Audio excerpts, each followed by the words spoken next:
കേരളത്തിലെ കലാലയങ്ങൾ അതാകെ അക്രമത്തിന്റെ കേന്ദ്രങ്ങളാണ് എന്ന വാദം ആദ്യമായി തന്നെ ഈ ചർച്ചയ്ക്കകത്ത് ഉയർന്നു വന്നതിനോട് എനിക്ക് ശക്തമായ വിയോജിപ്പുണ്ട്. കേരളത്തിലെ കലാലയങ്ങൾ എന്ന് പറയുന്നത് അക്രമത്തിന്റെ കേന്ദ്രങ്ങളല്ല. കേരളത്തിലെ കലാലയങ്ങൾ എന്ന് പറയുന്നത് സർഗാത്മകതയുടെ ഇടങ്ങളാണ്. ഇപ്പം കേരളത്തിലെ ക്യാമ്പസുകൾ കേരളത്തിന്റെ രാഷ്ട്രീയ, സാമൂഹിക, സാംസ്കാരിക, സിനിമ നഭോമണ്ഡലങ്ങൾക്കകത്ത്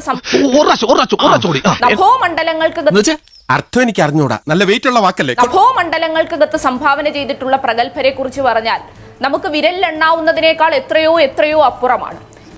അതുകൊണ്ട് ഇപ്പൊ എന്താ? അല്ല, ഒന്നുമില്ല. ഇന്ന് എല്ലാ മേഖലകളിലും പ്രക്ഷോഭിച്ചുകൊണ്ടിരിക്കുന്ന വെള്ളി നക്ഷത്രങ്ങളെല്ലാം ഉദിച്ചു വന്നത് കലാലയങ്ങളിൽ നിന്നാണ്, കലാലയങ്ങളിലെ വിദ്യാർത്ഥി യൂണിയനുകളിൽ നിന്നാണ്, കലാലയങ്ങളിലെ സംഘടനാ പ്രവർത്തനങ്ങളിൽ നിന്നാണ്.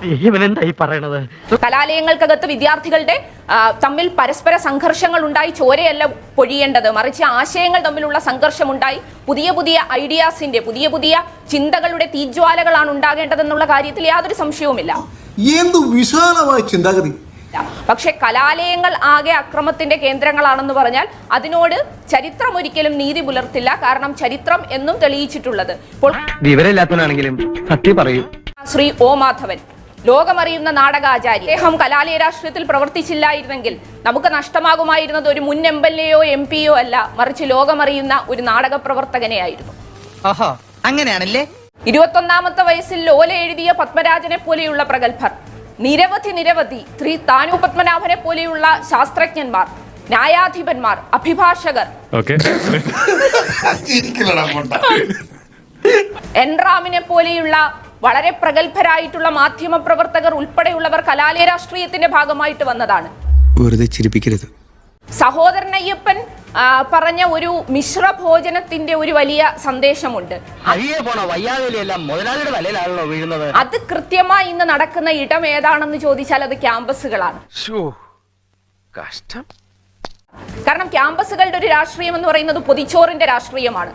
വീട്ടിൽ നിന്നും മമ്മിയും ഉമ്മയും അമ്മയും ഒക്കെ പൊതിച്ചു വിടുന്ന പൊതിച്ചോറ്, അത് ഉച്ചയ്ക്ക് ഒരുമിച്ചിരുന്ന് കഴിക്കാൻ കഴിയുന്ന സൗഹൃദത്തിന്റെ ഇടങ്ങളാണ് നമ്മുടെ ക്ലാസ് മുറികൾ. ഈ അറിവ് എവിടുന്ന് കിട്ടി? ചിന്തയുടെ ഈ പ്രഭാഷണം കേട്ടപ്പോൾ ഞാൻ ഏതാണ്ട് ഒരു നൂറ്റാണ്ട് പുറകിലേക്ക് പോയ ഒരു അനുഭവമായിരുന്നു എനിക്ക് ഉണ്ടായിരുന്നത്. എന്തോ കുത്തി പറയുന്ന പോലെ എനിക്ക് ഫീൽ ചെയ്യുന്നുണ്ട് കേട്ടോ. യുവജനക്ഷേമ ബോർഡിന്റെ സംസ്ഥാന അധ്യക്ഷ വർത്തമാനകാലത്തെ ഏതെങ്കിലും ഒരു യാഥാർത്ഥ്യത്തെ കൂടി പ്രതിപാദിച്ചു പോയിരുന്നുവെങ്കിൽ ഞാൻ ഈ സ്വപ്നലോകത്തേക്ക് പോകില്ലായിരുന്നു. ഒരു കയ്യബദ്ധം നാറ്റിക്കരുത്. ഒരു കാലത്ത് ONV കുറുപ്പ് സാറോ MT വാസുദേവൻ നായർ സാറോ ഒക്കെ വിരാജിച്ചിരുന്ന ക്യാമ്പസുകളിൽ ഇന്ന് പുറത്തിറങ്ങുന്നത് ശിവരഞ്ജിത്തും നസീമിനെയും പോലുള്ള ആളുകളാണ്. പിന്നെ നാണക്കെടുത്തി. ക്യാമ്പസുകളിലെ സർഗാത്മക മുഖത്തെ നിങ്ങൾ അപമാനിക്കുകയാണ്.